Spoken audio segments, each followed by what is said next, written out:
શ્રી કઠાણા પ્રાથમિક શાળા તાલુકો કઠલાલ જિલ્લો ખેડા આજરોજ અમારે કઠાણા શાળાની 12 સંસદની સામાન્ય ચૂંટણી 2024-25 થઈ રહી છે. તો આપણે જોઈએ કે એની પ્રક્રિયા કઈ રીતે થઈ રહી છે. કેમેરામેન ફોકસ કરો. આ છે અમારું મતદાન મથક.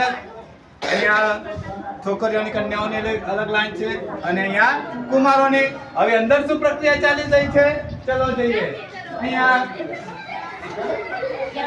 પ્રથમ પોલિંગ ઓફિસર છે એ ખરાઈ કરે છે કે આપણા ભારત છે, જોડે એનું આઈ કાર્ડ લઈને આવે છે, આધાર કાર્ડ, અને ખરાઈ કરી અને પછી અહીંયા સહી લેવામાં આવે છે 17 ક અને અહીંયા પછી એની ડાબા હાથની આંગળી ઉપર સહીનું નિશાન કરી અને પછી આગળની પ્રોસેસ ચાલુ છે.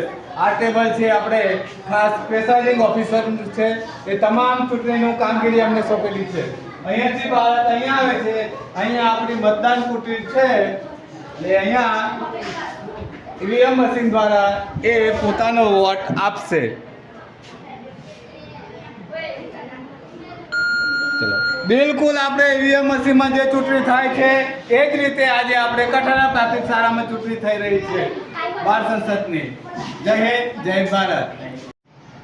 મારું નામ કિશન છે. હું પ્રાર્થના સમિતિમાં ઉભો છું. હું જીતીશ તો દરેક રૂમમાં જઈ યોગી ક્રિયાનું અને દીપકનું કહીશ અને લખાઈશ.